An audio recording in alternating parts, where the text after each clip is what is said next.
Welcome to Huberman Lab Essentials, where we revisit past episodes for the most potent and actionable science-based tools for mental health, physical health, and performance.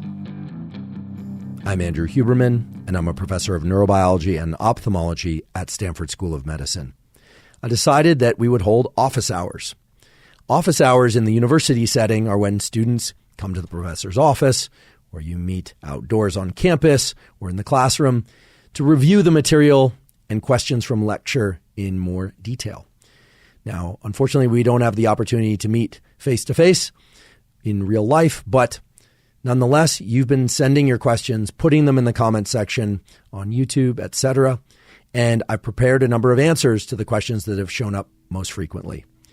Now, in order to provide context and structure to the way that we will address these questions, I've arranged the science and science-based protocols that relate to various aspects of life, such as mood, exercise, sleep, waking, anxiety, creativity, etc., into the context of a day.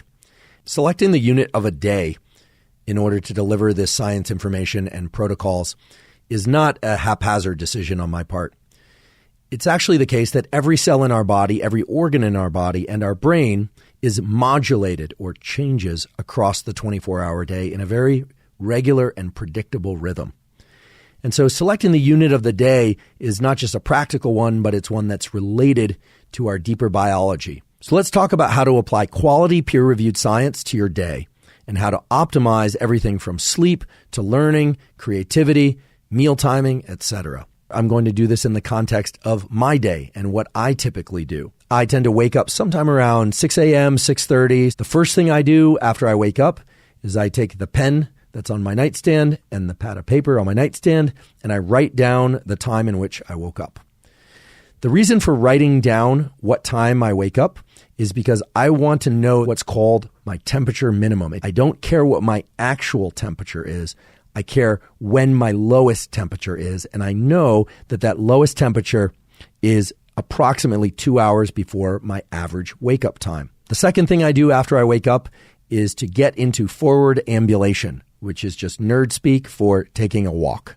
There's a phenomenon whereby when we generate our own forward motion, forward ambulation, visual images pass by us on our eyes, so-called optic flow. Experiencing visual flow has a powerful effect on the nervous system. The effect it has is essentially to quiet or reduce the amount of neural activity in this brain structure called the amygdala. And many of you have probably heard about the amygdala for its role in anxiety and fear and threat detection. And indeed, the amygdala is part of the network in the brain that generates feelings of fear and threat and anxiety. It does a bunch of other things too, but that's one of its primary functions. Forward ambulation, walking or biking or running, and generating optic flow in particular, has this incredible property of lowering activity in the amygdala and thereby reducing levels of anxiety. That walk is a particularly important protocol each day because it really serves to push my neurology in the direction that I'd like it to go, which is alert but not anxious. I want to have a high degree of focus and alertness because I'm soon going to move into a bout of work. I need to lean into the day. So in order to do that, I make sure that the walking is done outdoors. I do it outdoors because I also want sunlight in my eyes. Getting sunlight in your eyes first thing in the morning is absolutely vital to mental and physical health. Even if there's cloud cover, more photons, light information, are coming through that cloud cover than would be coming from a very bright indoor bulb. So getting outside for a 10-minute walk or a 15-minute walk will basically ensure that you're getting adequate stimulation of these neurons in the eye that are called the melanopsin intrinsically photosensitive ganglion cells. These are neurons that convey to the brain that it's daytime and it's time to be alert. And it sets in motion a huge number of biological cascades within every cell and organ of your body, from your liver to your gut to your heart to your brain. Early in the day, we experience a natural and healthy bump in a hormone called cortisol and promotes wakefulness. It actually promotes a healthy immune system.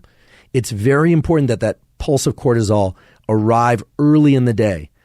That pulse of cortisol is going to happen once every 24 hours, no matter what. It's going to happen, and you get to time it. How do you time it? primarily by when you view bright sunlight. You can combine it with the forward ambulation with the walk and the optic flow that I talked about before. And that's what I do each morning to generate a sense of alertness in my body and brain, to generate a sense of calm yet alert. So now we have a first protocol, which is to write down the time of day that you wake up. The second protocol is to take a walk first thing in the morning. And the third protocol is woven in with that walk, at least for me, which is to get that sunlight exposure. I'm a big believer, based on quality peer-reviewed data, that hydration is essential for mental performance. As many of you know, neurons require ionic flow. What that means is neurons need sodium, they need magnesium, and they need potassium in order to function. We do tend to get dehydrated at night. I try and make sure that I'm hydrated early in the day before I begin any work. So I make myself drink this water with a little bit of sea salt. How much sea salt? If you really want to get detailed, I suppose it's about half a teaspoon. It's not much. At that point, I start craving caffeine, but I don't drink that caffeine yet. I purposely delay my caffeine intake to 90 minutes to 120 minutes after I wake up. The reason I delay caffeine is because one of the factors that induces a sense of sleepiness is the buildup of adenosine. The buildup of adenosine accumulates the longer we are awake. When you wake up in the morning, your adenosine levels are likely to be very low. However, caffeine is an adenosine blocker. It's actually a competitive antagonist for you aficionados. It sort of parks in the receptor that adenosine normally would park at and prevents adenosine from acting on that receptor. That's why you feel more alert. The reason for delaying caffeine intake 90 minutes to 2 hours after waking is I want to make sure that I don't have a late afternoon or even early afternoon crash from caffeine. One of the best ways to ensure a caffeine crash is to drink a bunch of caffeine, block all those adenosine receptors, and then by early or late afternoon, when that caffeine starts to wear off and gets dislodged from the receptors, a lower level of adenosine is able to create a greater level of sleepiness. Delaying caffeine to 90 minutes to 2 hours optimizes this relationship between adenosine and wakefulness and sleepiness in a way that really provides a nice, consistent arc of energy throughout the day and brings energy down as I'm headed toward sleep and falling asleep. My primary objective early in the day is to get into a mode of being focused yet alert so that I can get work done. I found that the best way for me to achieve that state is through fasting. So I don't eat anything until about 11 a.m. or 12 noon. Fasting increases levels of adrenaline, also called epinephrine, in the brain and body. And when our levels of epinephrine and adrenaline are increased, we learn better, we can focus better. You don't want epinephrine, aka adrenaline, too high. That feels like stress and panic. You get jittery, you can't focus. But in its optimal range, adrenaline really provides a heightened sense of focus and the ability to encode, meaning bring in and retain, remember information. Next, I want to talk about what I'm doing while I'm working. A couple of things for optimizing workspace that are grounded in neuroscience and physiology. I've talked before about the fact that when our eyes are directed upward, it creates a state of heightened alertness. And this has a relationship to the brainstem neurons that create alertness and their control over the muscles of the eye and, believe it or not, the eyelids. The point here is that you can optimize your workstation in a physical way that leverages this aspect of the visual system and your level of alertness. Try and position your screen or your tablet, whatever device you happen to be working on, at least at eye level and ideally slightly higher. Most people are looking down at their computer or tablet or are angling their eyes at their screen at about 30 degrees. When we look down, when our eyelids are slightly closed, it tends to decrease our levels of alertness and increase our levels of sleepiness. So we're now at the description of my day and these protocols in which I would do a 90-minute bout of work. Now, why 90 minutes? Well, the brain is going through these 90-minute so-called ultradian cycles throughout the entire day and night. Every 90 minutes, we shift over from being very alert to being less alert and then back to alert again. Here's how it works. At the start of one of these 90-minute ultradian cycles, My brain is not quite engaged in whatever it is I'm trying to do, but I set a timer for 90 minutes. And I try and get a strong bout of work done inside of that 90 minutes with the full understanding that the entire 90 minutes is not going to be uniform in terms of my ability to focus. So the goal is to get into what I call the tunnel, to really get into a tunnel of quality work. The brain loves that state, but it's very hard for many of us to access. My phone is absolutely off. It's not on airplane mode. It's absolutely off during this time. In addition, I use low-level white noise. White noise, which is essentially all frequencies of sound, or all frequencies of sound that we can perceive, mixed up kind of randomly, there's no structure to it, turned on at a low volume, puts the brain into a state that's optimal for learning and workflow. So everything about this 90-minute block, from the low levels of white noise to the position of my computer, how I'm standing and where my eyes are positioned, is geared towards putting me in this tunnel of work. And I have to say that while it can be a challenge to try and achieve this state and this tunnel of work, some days you start to get kind of addicted to it. It feels really good. It's like a workout for the mind. And it is something that as you exit that 90 minutes, you really feel like you've accomplished a lot, because often you have.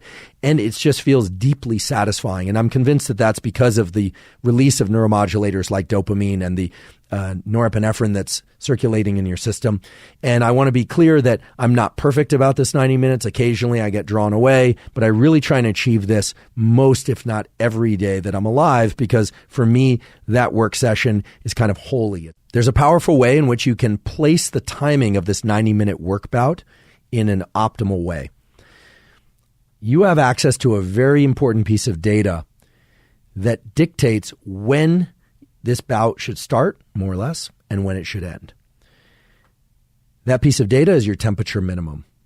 If you're somebody who wakes up on average at 7 a.m., well, then your temperature minimum is 5 a.m. You can be reasonably sure that your best work is going to be done anywhere from 4 to 6 hours after your temperature minimum.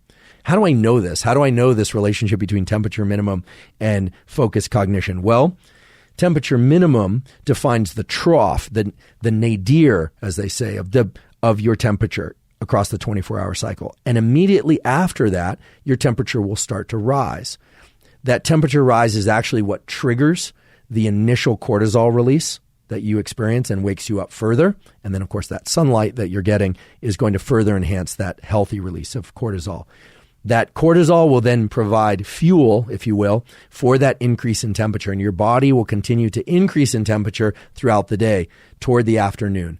What you're trying to do in this idea of optimizing this 90-minute work bout to a particular time of day is catch the portion of the steepest slope of that temperature rise. So if you're somebody who wakes up at 8 a.m. each morning, your temperature minimum is 6 a.m., chances are you're going to want to start this work bout somewhere around 10 a.m. or 11 a.m. Now, some people wake up and feel very alert first thing in the morning. They can really do their best work first thing in the morning. Please, if that's you, continue to do that. Leverage that time. Use that time. But if you're somebody who struggles to find focus, definitely let your physiology and this rise in your body temperature support your efforts to focus, rather than trying to do your best work at times of day when your physiology is actually directing your body and your brain toward defocus and towards being more lethargic. It just is setting yourself up for success when you try and capture this rising phase of your temperature. Data going back to the 1990s supports the idea that physical movement of particular kinds can support brain health and brain function, both in the immediate term and in the long term. So after I've finished a bout of work, this 90-minute bout of work, I force myself to do some sort of physical exercise that is going to be supportive of my brain health and brain function and organ health and bodily function in general. Now, there are various forms of physical activity, or what we call exercise, but those can generally be batched into two categories. First is strength and hypertrophy work. So physical movements that are designed to make you stronger and or make your muscles larger. There's also endurance work. Physical exercise and movements that are designed to allow you to do more work over time, or to extend the amount of time that you can do work of any kind, both physical and mental. The data all point to the fact that working out hard for longer than an hour can actually be detrimental because of the way that it raises cortisol. And cortisol can be a good thing if it's appropriately timed and in the appropriate low levels, but you don't want to have your cortisol levels up throughout the day or have big spikes of cortisol repeatedly. So keeping workouts relatively short can definitely help with that. Endurance work and strength training or hypertrophy training done in combination, meaning not necessarily in the same workout, but done across the week, is immensely beneficial for the production of things like brain-derived neurotrophic factor, for limiting inflammatory cytokines like IL-6, for promoting anti-inflammatory cytokines like IL-10, provided that exercise is of the proper duration and that it's not so intense that you're actually creating damage to the various systems of the body. What about the structure of the actual workouts? Well, approximately 80% of the resistance training you do should be resistance training that doesn't go to what they call failure, where you can't actually move the resistance anymore. The other 20% can be of the higher intensity to failure type training. That 80-20 rule of less than failure and work to failure in the resistance exercise regime can be transported or translated to the endurance exercise portion by focusing on that thing that we're familiar with, which is the burn. When we're running hard or cycling hard, we'll experience a kind of burning of the muscles that's associated with the lactate system. And actually, the lactate system is its own form of fuel for the brain. And so there's increasing interest in generating the lactate or pushing past that lactate threshold for small portions, 20% or so of endurance work in order to support brain health and function. So on any given day, I finish that work block and I train. I do some sort of resistance or endurance training. I put those on alternate days or different days, rather. So we've now talked about the arc that spans all the way from waking to a morning bout of focused work to physical training. I have not mentioned ingesting anything or nutrients. One of the most common questions I get are, what should I eat for my brain? Well, ironically enough, one of the best things you can do for your brain is to not eat. But of course, we all have to eat sooner or later. So let's talk about food timing first. As I mentioned, I eat my first meal sometime around noon, plus or minus an hour. The volume of food is also important. If you eat a large volume of anything, because it diverts blood to your gut, you will feel lethargic and you will have less blood going to your brain. That seems like a simple and trivial fact, but if you want to be able to think, you can't ingest large volumes of anything into your gut. So for lunch, I do emphasize slightly lower carbohydrate or low carbohydrate intake for the simple reason that adrenaline and dopamine and their associated neuromodulators are going to support alertness. So for me, I fast up until about noon. Then I eat a lunch that consists of some sort of protein thing, like some meat or some chicken or some salmon and some vegetables, etc. And if I've exercised previously, which I do, as I mentioned, 5 days a week, then I will ingest some starches. I'll ingest some bread, or rice or oatmeal and butter and nuts and things like that. But I will keep the total amount of carbohydrate a little bit on the low side, or if I haven't trained, I won't have any carbohydrate at all. Not because I'm ketogenic, but because starches cause the release of serotonin in the brain and lend themselves to a state of sleepiness. Now, what about components of foods that are not about alertness, but are about mood? We did an entire episode on mood and food, and it's very clear, based on now dozens of studies, that ingesting sufficient levels of omega-3 fatty acids is going to support healthy mood and even can act as an antidepressant. Ingesting at least 1,000 milligrams per day of the EPA form of essential fatty acid is as effective as prescription antidepressants in relieving depression. And if you're somebody who requires prescription antidepressants, Prozac, Zoloft, etc., it can allow people to take lower doses of those medications. A key aspect to the midday meal, if you want that meal to benefit you, is to take a brief walk afterwards. It turns out that brief walks of 5 to 30 minutes after ingesting food can accelerate metabolism and actually can accelerate and improve nutrient utilization, which is essentially the same as metabolism. But nonetheless, that's something that I do after I finish my noon meal, I do force myself to stand up and go outside and take a brief walk. That also gets me again into optic flow.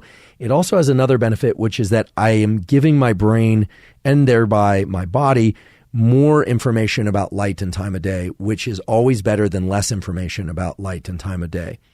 A key protocol for sleep health and wakefulness and metabolism and hormone health is viewing light in the afternoon. So here's the reason for doing this. As we progress into the evening hours, there's a phenomenon where our retina, our eyes, become very sensitive to light, such that if we view bright lights, or even not so bright lights, between the hours of 10 p.m. and 4 a.m., that is strongly disruptive, very disruptive for our dopamine production. It can really screw up our sleep. But if you can get outside and see the sun as it arcs down, or if you can't see the sun directly, get some sunlight in your eyes in the afternoon hours, so maybe 4 p.m.-ish, what it does is it lowers the sensitivity of your retina in the late evening hours, which allows you to buffer yourself against the negative effects of bright light later at night. Now, we haven't talked too much about melatonin, but melatonin is a hormone that is inhibited by light. Melatonin is the hormone that allows you to fall asleep easily. Now, I'm not talking about supplementing melatonin. I'm talking about melatonin that you naturally produce from your pineal. So the protocol is very simple. Get outside in the afternoon or evening for 10 to 30 minutes. Take your sunglasses off, so get that afternoon light. So what you'll probably notice is that the optimal protocols for optimizing your brain and body health and performance and sleep, etc., are actually really simple. But just because they're simple does not mean that they are not powerful. In fact, they are very powerful because they leverage the most powerful technology that exists, which is your nervous system. What we are talking about today are really basic things that we can all do that can steer our neurology and our biology in the directions that are going to support workflow, that are going to support hormones, that are going to support brain function. So at some point in the evening, I eat that thing that we call dinner.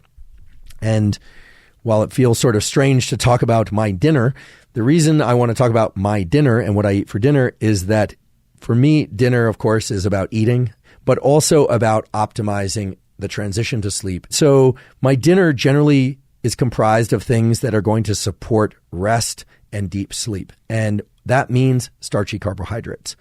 It's absolutely clear that one of the major ways that we can increase serotonin, which helps in the transition to sleep, is by ingesting starchy carbohydrates. So my dinner is carbohydrates and some protein. So maybe some chicken or fish or something like that, maybe some eggs, or sometimes just pasta or just rice and vegetables. And that's because I enjoy those foods, but also because I want to increase the amount of serotonin in my brain so that I can actually fall asleep that night. Many people who are on low carbohydrate diets struggle with falling and staying asleep. And that's because it's hard to achieve heightened levels of serotonin, which are necessary to enter sleep. I should also mention that melatonin and serotonin fall in the same pathway. They are related hormones and neuromodulators. Essentially, what we're talking about is a system that's biasing us towards rest and relaxation as opposed to wakefulness. You might ask, well, can't I just take serotonin? Can't I just take 5-HTP or a precursor to serotonin or tryptophan? And indeed you can. However, many people, including myself, find that when they supplement with serotonin in the evening or at night, that can cause problems in the architecture or the structure of sleep. It can cause a lot of people, including me, to fall asleep very fast, sleep very deeply for 3 or 4 hours, and then wake up and have a terrible time falling back asleep. And that affects, at least for me, can last several days. It's really disruptive. So I don't like to supplement with anything that is directly dopamine or a precursor to dopamine at any time, or directly serotonin or a precursor to serotonin. Rather, there are other things that can enhance the transition to sleep safely, which we will talk about in a few minutes. But the evening meal consists largely of carbohydrates for that specific purpose of generating a sense of calm. And of course, carbohydrates are delicious. And because I'm doing some physical training, and presumably you are as well, or I hope you are, because it's so beneficial to one's health, that's also going to replenish my glycogen stores, which is one of the primary fuel sources for moving one's muscles and moving around and doing exercise, as well as for the brain and for cognitive function. So let's talk about sleep and how to access sleep. One way to do that is to leverage the drop in temperature that's necessary to fall and stay asleep. So as I mentioned earlier, in the early parts of the day after waking, our body temperature is rising, and that continues throughout the day. And then sometime late in the afternoon, our temperature peaks, and then it starts to drop. That drop in temperature of 1 to 3 degrees is vitally important for us to be able to fall asleep easily. One way that we can decrease our transition time into sleep is to accelerate that drop in temperature. And one way to accelerate that drop in temperature, somewhat counterintuitively, is to use hot baths, hot showers, or if you have access to one, a sauna.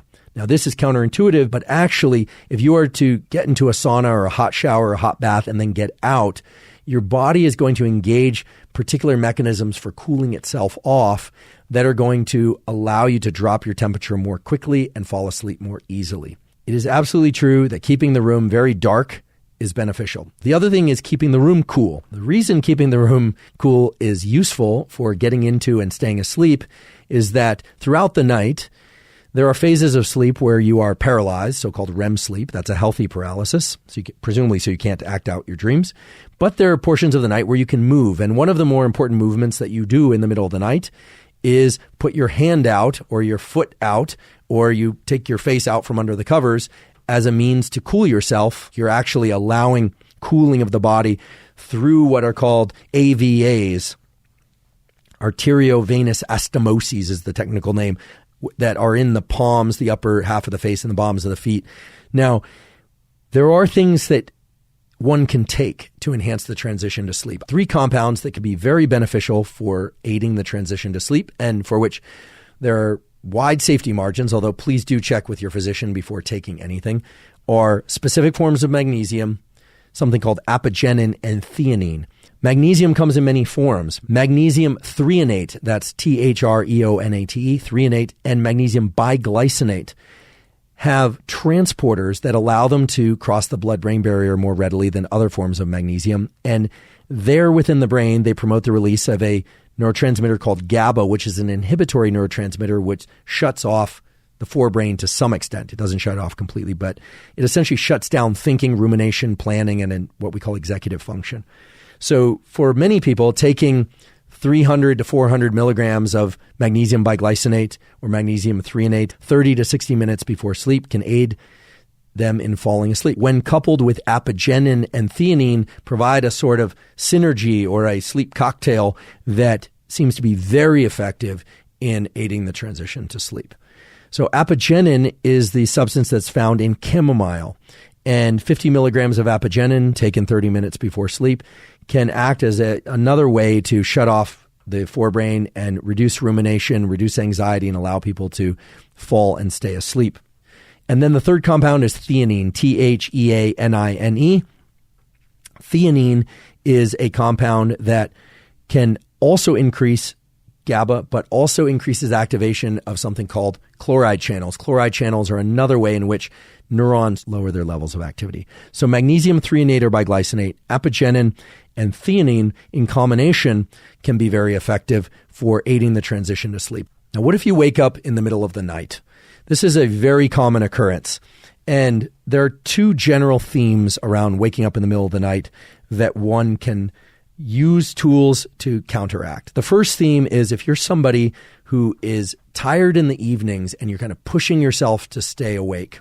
So you're going to the party or you're pushing yourself to study or work when in fact you'd like to get into bed at 8:30 or 9, and then you're falling asleep around 10:30 or 11 and waking up at 2:30 or 3 in the morning and you can't fall back asleep. Chances are that your melatonin pulse was initiated early in the night. So that melatonin pulse started probably around 8:30 or 9, but you're staying up. You're battling that melatonin. You may not like this advice, but one of the things that you can do to offset that is to simply go to bed earlier. The other thing is many people wake up in the middle of the night because of anxiety or because they have to use the restroom. It's perfectly fine to flip on the lights, but keep the lights dim. But if you flip on those lights, try and flip them off as soon as possible and try and get back into bed.